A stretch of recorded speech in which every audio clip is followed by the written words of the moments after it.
시간에 남편이 죽어야 오해하지 마시고 들으십시오. 남편분들 또 뭐 남편이 왜 죽어야 되느냐. 근데 바울이 7장 1절에서 그렇게 이제 예를 들어서 설명을 했죠, 그죠? 예를 들어서 율법 남편이 죽으면 그러면 그 부인은 남편의 법에서 남편에게서 이제 자유하게 되어진다. 그래서 그가 뭐 재혼을 하든 다른 남자들을 만나든 문제가 없죠, 그죠? 남편이 시퍼렇게 살아 있는데 다른 남자를 만나면 큰일 나죠, 그죠? 문제가 생깁니다. 심각해집니다. 그러나 남편이 죽고 나면 그러면 더 이상 그 남편의 법이 그 부인에게, 아내에게 영향을 주지 못해서 그가 어떤 행동을, 그러니까 누구를 만나든지 그 다음에 재혼을 하든지 더 이상 그것이 죄가 되어줄 수 없다라고 그렇게 말했습니다. 이런 비유를 통해서 사도 바울은 이제 율법에 관해서 설명을 하죠. 그래서 그 율법이라고 하는 것이 과연 우리들에게 어떤 작용을 하는가, 얼핏 오해를 하게 되어지면 사도 바울은 율법 무용론자처럼 보여지기도 하고, 그리고 율법이 나쁜 것 아니냐라고 그렇게 이제 사람들이 오해할 수도 있습니다. 그런데 여기에 대해서 사도 바울이 그렇지 않다. 하나님이 우리에게 나쁜 것을 주시겠느냐, 그렇죠? 그러니까 이 율법이 이스라엘 백성들에게 그렇게 주어진 것은 출애굽 이후에 시내산에서 주어졌습니다. 그런데 그보다도 훨씬 더 전에 하나님은 우리 인간들하고 계명을 약속을 했습니다. 그게 이제 창세기에 하나님께서 천지 창조를 하신 이후에 에덴 동산을 만드시고 거기에 동산에 온갖 좋은 것들을 다 가져다 심어 놓으시고 동산 중앙에 선악을 알게 하는 그 나무의 열매를 향하여 아담에게 뭐라고 약속을 하셨는가 하면, 동산에 있는 모든 것들은 내 마음대로 다 할 수 있다. 그러나 이 동산 중앙에 있는 선악을 알게 하는 나무의 열매는 절대 먹으면 안 된다. 그렇죠? 그거는 하나님이 아담에게 주신 계명인 것입니다. 먹으면 죽는다라고 하는 것이죠. 그러면 하나님이 그 선악과를 왜 그곳에 심어 놓고 그리고 다른 걸 다 먹으면서 왜 그것을 먹지 말라고 하셨을까? 그걸 이제 우리가 오해를 하게 되어지면 하나님은 참 심술궂다, 먹는지 안 먹는지 우리를 시험하기 위해서 그런 것 아니냐라고 하나님에 대하여 오해할 수 있는 것이죠. 그런데 그것은 하나님과 그 다음에 이 아담 사이에 있어서 하나님이 누구이시고 아담 너는 어떤 존재이냐라고 하는 것을, 그것을 인식시켜주는 그런 하나의 증표였다라고 하는 것입니다. 그러니까 선악을 알게 하는 그 나무의 열매를 보면서 아담은 무엇을 생각하느냐면, 저 열매 먹고 싶다. 그게 아니라 나는 하나님의 피조물이다. 하나님은 창조주이고 그리고 나는 하나님께 속해 있는 존재이다. 그걸 생각하면 하나님이 아담에게 선악을 알게 하는 나무의 열매를 먹지 말라라고 하신 그 의미를 바르게 잘 이해할 수 있는 것입니다.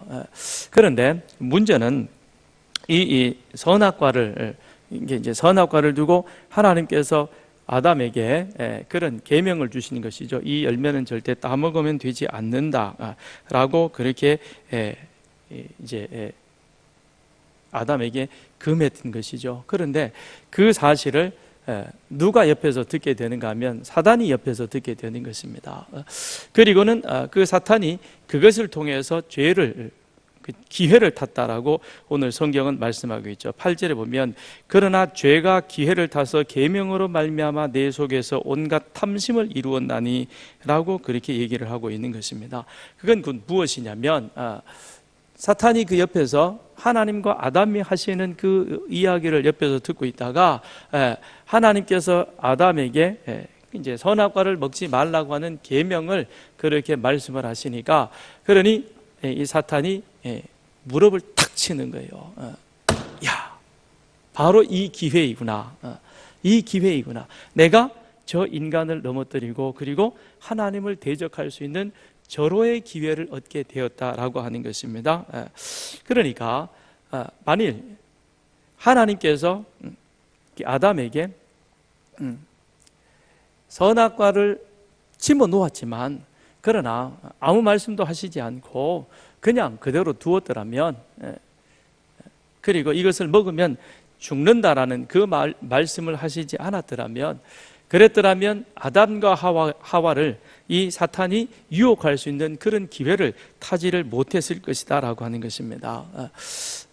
그런데 하나님께서 그 율법을, 계명을 그들에게 줌으로 말미암아 사단이 그것을 오늘 8절에 있는 그 말씀처럼 기회를 타서 계명으로 말미암아 인간을 넘어지게 범죄하는 그와 같은 자리로 만들었다라고 하는 것이죠.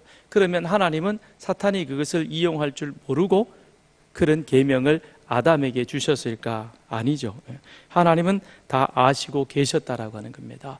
그럼에도 불구하고 하나님께서 그와 같은 계명을 아담하고 맺고, 그 다음 이스라엘 백성들에게 이제 시내산에서 그런 십계명과 더불어 함께 많은 율법을 그들에게 주신 그 이유와 목적이 무엇인가 하는 것에 대해서 이제 이 사도 바울이 오늘 본문에서 설명을 해주고 있는 것입니다. 하나님께서 우리에게 율법을 주신 목적은 무엇이냐? 첫째는 그 율법으로 말미암아 악을 억제하기 위해서이다라고 하는 것이죠. 악을 억제하기 위해서이다. 율법은 우리로 하여금 죄 짓는 것을 억제하기 위해서 그렇게 해서 이 율법이 주어졌다는 것입니다. 우리 갈라디아서 3장 19절을 한번 찾아보시겠습니다. 갈라디아서 3장 19절.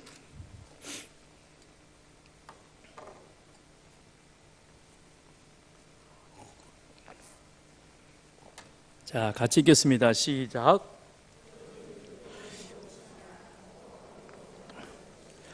천사들을 통하여 한 중보자의 손으로 베푸신 것인데 약속하신 자손이 오시기까지 있을 것이라.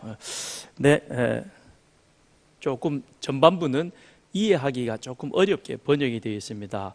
율법은 무엇이냐? 범법함으로 더하여진 것이라. 이거를 쉬운 말로 번역을 하면 이렇습니다. 율법이 주어진 것은 죄가 무엇인지 깨닫게 하기 위하여 덧붙여진 것이다.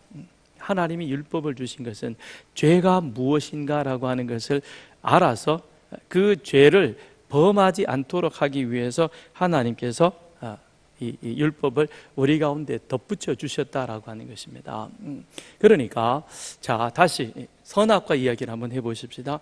하나님이 선악과를 그 동산에 두시고 아담에게 이거는 먹으면 안 되는 거야. 왜냐? 이것은 너하고 나하고의 관계를 설정해 주는 거예요. 나는 창조주이고 너는 피조물이야. 그러니까 그 말을 이 아담이 오해를 하면, 그러면 내가 저걸 따먹어서 나도 하나님이 되어야 되겠다 하면 그는 죄를 범하게 되는 것이죠. 그죠? 그런데 그걸 그렇지 아니하고 그걸 보면서도, 선악과를 보면서도 나는 피조물이야. 그리고 내가 창조주는 될 수가 없는 것이야. 내 안에 그런 어떤 교만이, 창조주처럼 되고 싶어하는 그런 마음이 있을지라도, 심지어는 사탄이 찾아와서 야, 이건 먹어도 안 죽어라고 그렇게 말했을지라도 아니야, 하나님이 그게 하지 말라고 그렇게 하신 거야. 그래서 하나님이 나에게 그런 계명을 주신 거야. 그렇게 갔더라면 아담은 범죄하지 않았을 것이고 오늘 우리는 이런 삶을 살지 않아도 됐을 거예요. 그렇죠? 그런데 아담이 그 선을 넘어버렸다는 것이죠. 선을 넘어버렸다는 것입니다. 죄를 억제하기 위해서 하나님이 율법이라고 하는 한 도구를 우리에게 보여주셨는데, 그런데 우리는 그 선을 넘어버렸다는 것입니다. 조선 왕조 500년 동안 우리는 양반제라고 하는 그 계급사회 속에서 양반으로 태어나면, 양반의 자녀로 태어나면 그가 아무리 바보 멍청이라도 그는 양반 취급, 양반 대우를 받으며 살아갑니다. 그런데 아무리 똑똑하고 그리고 아무리 천재적인 재능을 갖고 있다 할지라도 백정의 자녀로 태어나면 글도 못 배우고 그리고 그냥 이 사람 대접 못 받고 살아가던 것이 그게 양반 사회, 우리 이 이시조선 500년의 사회의 모습이었습니다. 그랬던 그 제도가 우리가 이 해방되어짐과 동시에 무너지게 되는 것이죠. 그게 이제 사라지게 되어지는 겁니다. 그래서 더 이상 이제 우리는 양반제 사회에서 살아가는 것이 아니라 우리가 모두가 다 함께 자유하는 자로 살아가게 되었습니다. 그래서 자유라는 말이 들어왔게 되었고, 그리고 종놈은, 옛날에 종놈은 양반이 지나가면 옆으로 피해 있든지 인사를 하든지 그래야 되는데, 이제는 당당하게 양반 얼굴을 쳐다보며 걸어갈 수 있는 그런 자유가 주어졌습니다. 너무 좋으시죠? 그런 걸 안 겪어봤으니까 너무 좋은 시대가 왔습니다. 그런데 이상한 일도 같이 벌어졌다는 것이죠. 무슨 얘기냐? 가만 앉아 있는데, 예린이가 가만 앉아 있는데 갑자기 옆에서 한기욱 집사님이 뒤통수를 냅다 그냥 눈알이 빠지라고 그냥 때린 거예요. 우리 한 집사님은 절대 그럴 리가 없지만, 밑 뒤에 우리 양경빈 성도가 있네요. 양경빈이가 예린이 뒤통수를 아주 그냥 눈이 빠지게 때렸어요. 예린이가 깜짝 놀래가지고 보니까 모르는 사람이야. 아저씨 누군데 내가 왜 때려요? 그래. 눈을 동그랗게 해가지고. 그랬더니 싱글싱글 웃으면서 아주 징글맞게 그러면서 뭐라 그러냐면 자유야 그러는 거예요. 그게 실질적으로 있었다 그래요. 그 왜 그래요? 왜 그런 일이 일어나는 거예요? 자유를 오해했기 때문에 그런 거죠. 자유라고 해서 양경빈이 윤예리를 함부로 때릴 수는 없는 거예요. 자유에는 뭐가 있는 거예요? 책임도 있고 권리도 있고 의무도 있다라고 하는 것입니다. 그러면 하나님이 이 율법을 주신 그 이유는 바로 무엇이냐면, 우리 가운데 질서를 지키고 그 질서 속에서 우리들이 서로 안에 어떤 규칙을 정하여 살아갈 수 있도록 그렇게 만들었다라고 하는 것입니다. 그런데 만일 법이 없다면 이 세상은 어떻게 될 것이냐? 소크라테스가 악법도 법이다 그랬습니다. 비록 그 자신에게 불리한 그런 법이라 할지라도 그 법이 있음으로 말미암아 최소한의 질서는 우리가 지켜갈 수 있게 되는 것이죠. 그런데 지금 우리 한국 사회를 보면 그게 아니죠. 그죠? 그게 아니면서 아까 기도하신 것처럼 정의와 공의가 과연 그 단어 자체가 무색할 정도로 지금 이 나라, 이 사회가 엉망이 되어가고 있는 것을 우리는 보게 되는 것입니다. 그래서 모든 우리 국민들은 다 알고 있는 사실인데도, 그런데도 눈 가리고 아웅하면서 우리는 법을 잘 지킨다라고 그렇게 말하고 있는 것입니다. 무언가 권리라고 하는 것, 그 다음에 권력이라고 하는 것, 그것을 오해함으로써 우리 가운데 그런 여러 가지 많은 부작용들이 일어나게 되어졌다라고 하는 것입니다. 동일한 모습으로 하나님이 주신 율법은 결코 나쁜 것이 아니었습니다. 그 율법이라고 하는 것이 있음으로 말미암아 내 안에, 내 삶 속에서 생길 수 있는 불법적인 것을 최소한으로 그것을 우리가 억누르고 그 다음에 지킬 수 있는 그와 같은 것인데, 근데 그것을 우리는 넘어가 버리게 되었다는 것이죠. 왜요? 오해하게 되어짐으로 그런 일들이 일어났다는 것입니다. 그 다음에 하나님께서 이 율법을 주신 이유는 죄를 알게 하기 위해서이다. 오늘 7절에 보면 그런 말씀이 있습니다. 율법이 죄냐? 그럴 수 없느니라. 율법으로 말미암지 않고는 내가 죄를 알지 못하였으니 곧 율법이 탐내지 말라 하지 아니하였더라면 내가 탐심을 알지 못하였으리라. 그렇게 말하고 있습니다. 율법으로 말미암지 않고는 우리가 죄를 알 수 없다는 것이죠. 이 사도 바울은 스스로 말하기를 그 자신은 율법으로는 내가 흠이 없는 자다라고 그렇게 아주 자신 있게 말했던 사람입니다. 대단한 사람이죠. 율법에 비추어 보았을 때 나는 절대 흠이 없는 사람이었다라고 하는 것입니다. 어느 정도로 흠이 없는 사람이었느냐? 어느 날 한 부자 청년이 예수님을 찾아왔습니다. 그리고는 예수님께 질문을 합니다. 선한 선생님이여, 내가 무엇을 하여야 영생을 얻으리까 그렇게 말씀합니다. 그랬더니 예수님께서 십계명에 대해서 말씀하시는 것이죠. 그러면서 하나님 사랑, 그 다음에 이웃 사랑에 대해서도 쭉 말씀을 하십니다. 그래서 살인하지 말라, 간음하지 말라, 도둑질하지 말라, 그리고 내 부모를 공경하라, 이 모든 것을 다 잘 지켰느냐라고 그렇게 예수님이 그에게 물었습니다. 그랬더니 이 젊은이가 뭐라고 대답을 했냐면, 예, 그건 기본 중에 기본 아닙니까?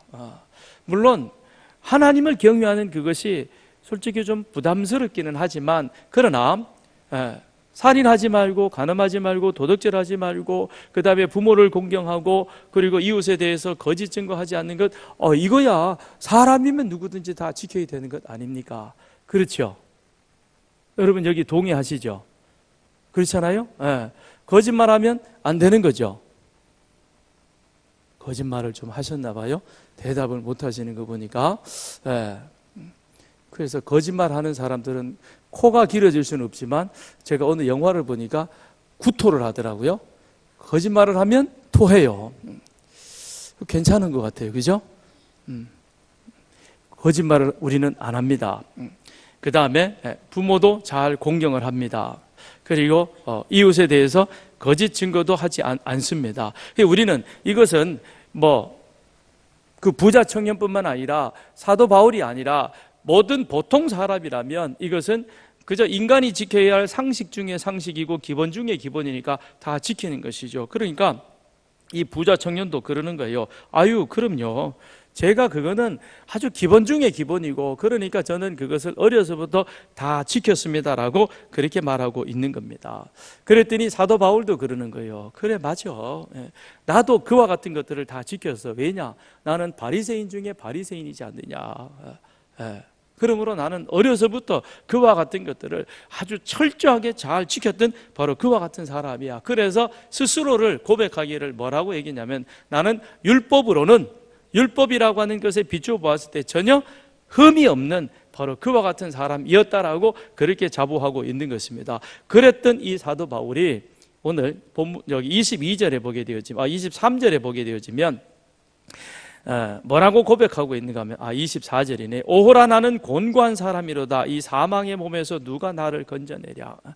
나는 그렇게 당당한 사람이었다라고 자신하던 그 바울이 지금은 뭐라고 자기를 소개하고 있냐면, 나는 너무너무 죄가 많은 사람이었다라고 그렇게 그 자신을 고백하고 있는 것입니다. 왜 그랬느냐? 무엇이 사도 바울로 하여금 이런 고백을 하게 만들었느냐라고 하는 것입니다. 10계명 중에 제일 마지막 계명이 뭐죠? 그거 그때 우리 세례문답 할 때는 다 외웠는데, 근데 그죠? 지금은 그냥 그거 안 외워도 우리 다 아는데, 목사님 뭘 그걸 또 이렇게 슬쩍 물어보십니까? 뭐예요? 아주 눈치 빠른 분은 벌써 찬송 앞을 딱 넘겨가지고, 괜찮아요. 아무튼 간에, 그죠? 뭐라 그랬죠? 내 이웃의 것에 대해서 탐내지 말라 그랬죠? 오늘 여기 보니까 8절에 뭐라 그랬어요? 7절, 8절에 뭐라 그랬어요? 탐심이라고 하는 것에 대해서 말해주고 있는 것이죠. 그죠? 그러니까 사도 바울이 부자 청년도 1계명에서부터 쭉 내려와서 보니까 9계명까지는 잘 내려갑니다. 그런데 마지막에 와서 뭐가 그들의 마음을 슬쩍 건드리기 시작했냐면 탐심이라고 하는 것입니다. 탐심이라고 하는 것입니다. 그래서 자, 우리가 8절을 한번 가서 보면요, 8절을 보면, 그러나 죄가 기회를 타서 계명으로 말미암아 내 속에서 온갖 탐심을 이루었나니 이는 율법이 없으면 죄가 죽은 것임이라. 그렇게 바울이 말씀하고 있는데, 그런데 여기에서 중요한 세 단어가 나옵니다. 그게 무엇이냐면, 첫째는 죄라고 하는 것이고, 그 다음에 두 번째는 계명인 것이고, 세 번째는 뭘까요? 8절에서 중요한 세 가지 단어가 있는데, 첫째는 죄, 두 번째는 계명, 세 번째는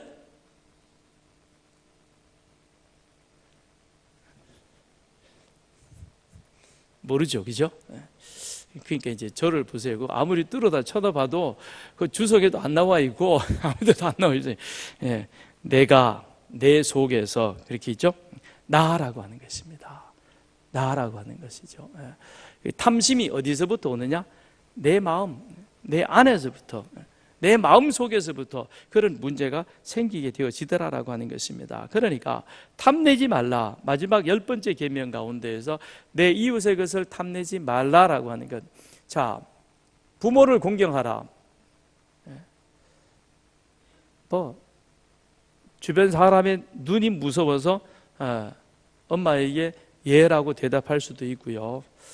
그 다음에 살인하지 말라. 사람 죽이는 거, 우리는 한 번도 누굴 죽여본 적이 없으니까 죽일 줄도 모르고 그리고 죽이는 것이 두려워서 그것도 하지 못합니다. 도둑질하는 것, 그거는 우리들이 해보질 않았으니까 하지도 못하는 것이죠. 그런데 그런 것들을 우리가 외부적인 그런 어떤 모습 속에서, 행위 속에서 나타나는 일이지만, 그런데 마지막에 내려오면 내 이웃의 집의 것들을 탐내지 말라라고 하는 이 탐심에 관해서는 이거는 결국 어디로부터 들어오게 되어지냐면 내 마음에 의해서, 마음에서부터 그것이 시작되어진다라고 하는 것입니다. 그러니까 사도 바울은 지금까지 어떻게 생각을 했느냐? 부자 청년과 똑같은 생각을 갖고 있었습니다. 나는 어려서부터 내가 유대인이요, 그리고 바리새인이요, 그랬기 때문에 나는 부모들로부터, 그 다음에 가정에서, 그 사회 공동체 안에서 이런 율법을 지켜야 된다라고 하는 그러한 그 뭐라 그럴까요? 사회의 분위기 또는 부모의 가르침 속에서 그것을 잘 지켜왔던 것입니다. 그랬던 그가 다메섹 도상으로 예수 믿는 자를 잡아 죽이기 위해서 다메섹으로 내려가던 중에 그가 예수 그리스도를 만나게 됩니다. 이전에 경험하지 못했던 예수 그리스도의 밝은 빛이, 그야말로 대단한 빛이 그 가운데 비춰지게 되어지니 사도 바울이 무엇을 보게 되어졌느냐? 자기 마음속에 있는 바로 이 탐심, 이웃의 것을 탐하지 말라는 그와 같은 그 탐심의 모습이 있는 그 자신을 발견하게 되었다라고 하는 것입니다. 그 자신은 지금까지도 나는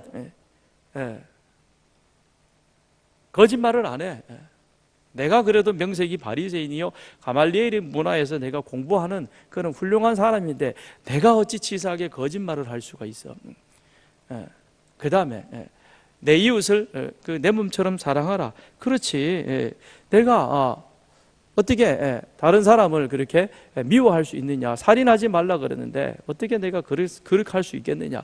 그러면서 자기는 스스로 잘 살아왔다고 생각이 되어졌습니다. 그런데 밝은 그리스도의 빛 아래서 그 자신을 바라보니까 사도 바울 그 안에 있는 추악한 이 자신의 죄를 발견하게 되었는데, 그게 바로 무엇이냐? 간음하지 말라? 그래, 나는 다른 여자를 절대 탐하지 않았으니까 간음하지 않았다라고 생각이 되어졌습니다. 그런데 그 마음속 깊은 곳에 그것보다도 더 추악한 그 생각이 자리 잡고 있는 그 자신의 모습을 쳐다보게 되었다, 발견하게 되었다라고 하는 것입니다. 살인하지 않았다라고 나는 자신 있게 율법의 모든 것을 이루었고 율법으로는 흠이 없다라고 생각을 했는데, 그런데 그랬던 내 안에 무엇이 있었느냐? 형제를 미워하고 형제에 대해서 뒷담화했던 그런 나쁜 모습들이 그 안에 있었던 자신을 발견하게 되었다라고 하는 것입니다. 나는 절대 지금까지 종이 한 장이라도 남의 것을 도둑질하지 않았다고 생각했는데, 그랬던 그 마음속에 뭐가 있었느냐? 아주 무지막지한 탐심이 그 안에 떡하니 자리 잡고 있는 그 자신의 모습을 이 사도 바울이 발견하게 되었다라고 하는 것입니다. 그러기에 다메섹 도상 예수 그리스도의 그 말씀 앞에서 그 자신은 바로 무엇을 보게 되어졌느냐? 내 안에 있는 내 마음에서부터 시작되어지는 이런 그 마음을 내가 다스리지 못함으로 말미암아, 그리하여 사탄이 죄의 권세를 가지고 우리들에게 쳐들어와 가지고는, 그리고는 하나님의 명령을 거역하게 하고, 그리고 하나님의 뜻을 거스리는 그와 같은 삶을 나로 하여금 살아가도록 그렇게 계명을 어기는 자로 나아가게 되었구나 하는 자신을 발견하게 되었다라고 하는 것입니다. 만일 계명이 없었더라면, 율법이 없었더라면 그 자신이 지금까지 해왔던 그와 같은 것들이 그것이 결국 잘못된 것인 줄 그는 알지 못했다라고 하는 것입니다. 그런데 율법이 있음으로 말미암아 그리스도의 밝은 빛 아래서 다시금 하나님의 말씀을 조명해 보니까 내 안에는 단순히 내가 남의 것을 도적질하지 않는 그것만이 율법을 잘 지키는 것이 아니라, 그것이 죄가 아니라 내 안에서 누군가에 대하여 이웃의 것을 탐하고 싶어하는 그런 마음이 있는 것, 그것이 바로 하나님의 법을 어긴 죄인이었다라는 사실을 그 자신이 깨닫게 되어진 것이죠. 그래서 바울은 24절에서 그렇게 고백하는 것이죠. 내 지체 속에는 하나님의 법을 지키려는 것과 그 다음에 육신의 욕망을 따라가려고 하는 이 두 마음이 서로 늘 치고받고 싸우는데, 그러다 보니까 내가 곤고한 사람이라 누가 나를 이 사망의 몸에서 건져내 줄 수 있느냐라고 그는 그렇게 고백하고 있는 것입니다. 그게 바로 오늘 우리들의 모습이다라고 하는 것이죠. 그 다음에 하나님께서 세 번째로 율법을 주신 이유가 있습니다. 그건 바로 우리를 예수 그리스도에게로 인도해 가기 위해서이다라고 하는 것입니다. 자, 24절 우리 다시 한번 보십시오. 오호라 나는 곤고한 사람이로다. 이 사망의 몸에서 누가 나를 건져내랴. 사단은 하나님이 주신 율법을, 그것을 권능 삼아서 우리 인간을 속박하고 정죄하기 시작했습니다. 그러나 사도 바울은 바로 그 속에서, 그 안에서 율법이 죄를 깨닫게 하는, 알아차리게 하는 그와 같은 것임을 그 자신이 발견하고, 그래서 나 혼자의 힘으로는, 내 능력으로는 결코 이 율법을 온전히 이룰 수 없구나. 그렇다면 누가 나를 그것을 온전히 이룰 수 있느냐? 율법을 통해서 사도 바울은 누구를 발견하게 되어진 것입니까? 예수 그리스도를 발견하게 되었다는 것입니다. 율법 앞에서는 내가 의로운 자라고 생각이 되어졌는데, 그런데 마지막 내 안에 있는 마음을 바라보니 나는 세상에 가장 추악한 죄인이었구나. 이걸 어떻게 내가 극복할 수 있겠느냐? 그래서 내 지체 속에 두 법이 싸우면서, 그런데 항상 육신의 법이 하나님의 성령의 법을 이기려고 덤벼든다는 것입니다. 그런데 그와 같은 그 상황을 역전시켜주는 것이 바로 누구이냐? 예수 그리스도였다는 것입니다. 그래서 그 자신이 율법을 통해서 누구를 찾아가게 되느냐? 예수 그리스도를 내가 발견하게 되고 예수 그리스도 앞으로 다가갈 수 있는 그와 같은 은혜를 누리게 되었다라고 그렇게 말씀하고 있는 것입니다.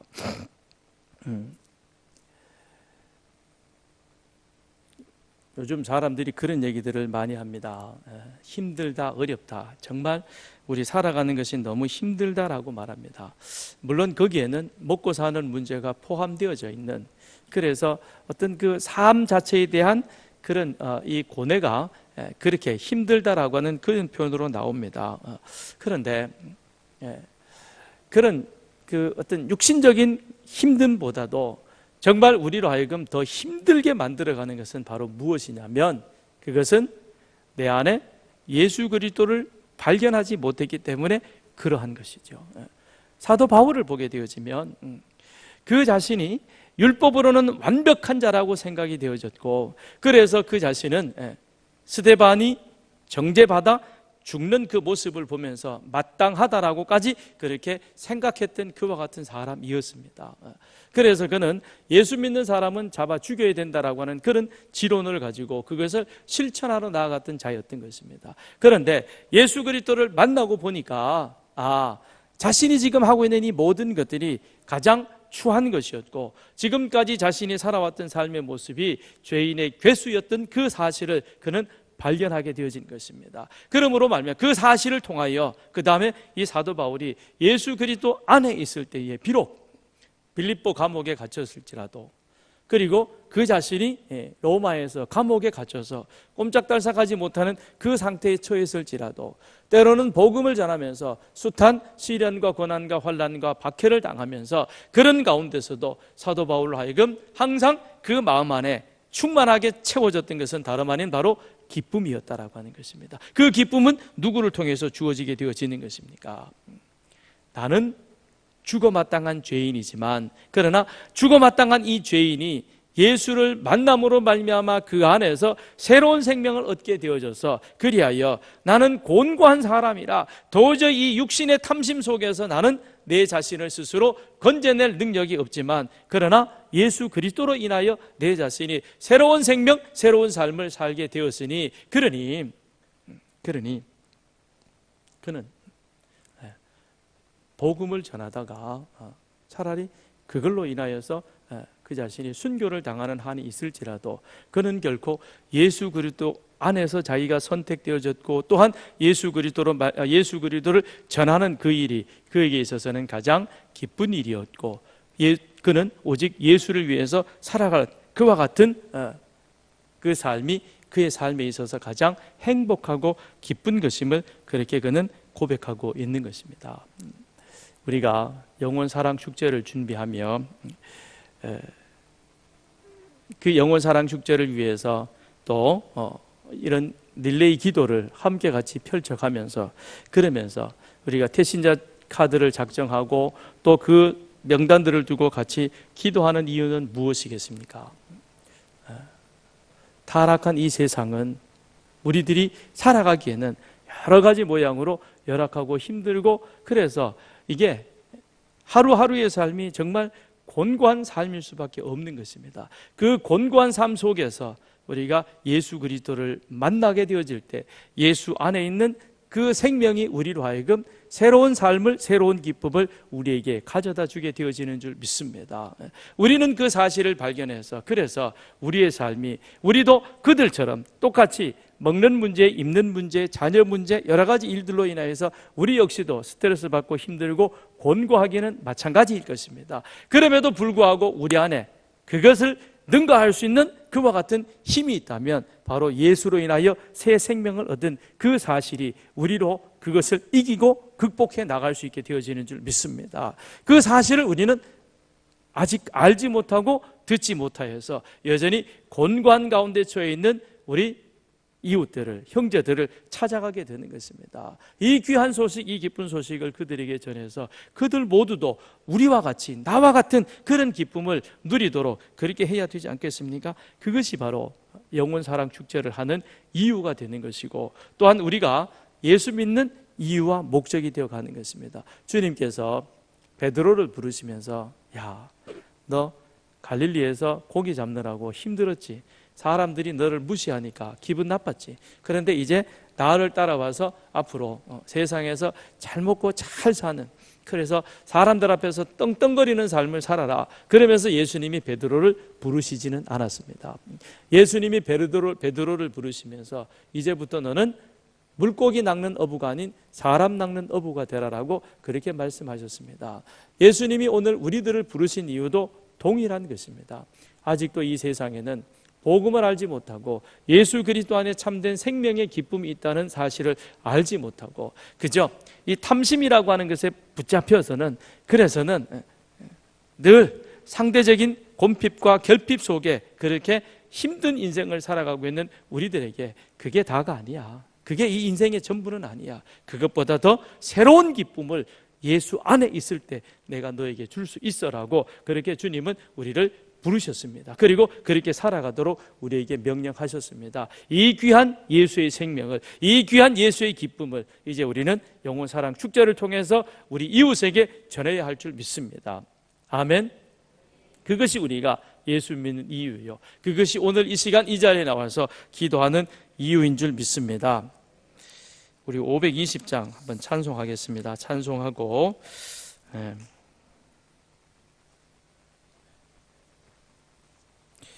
우리 같이 함께 기도하겠습니다. 기도하실 때에 하나님, 이제 영혼사랑 축제가 얼마 남지 않았습니다. 그리고 다음 15일 주일은 우리가 오후 2부 예배를 마치고 전교인이 다 함께 나가서 이제 영혼사랑 축제를 알리고 복음을 듣지 못한 사람들에게 복음을 전하고 그들을 22일 영혼사랑 축제에 초청하려고 합니다.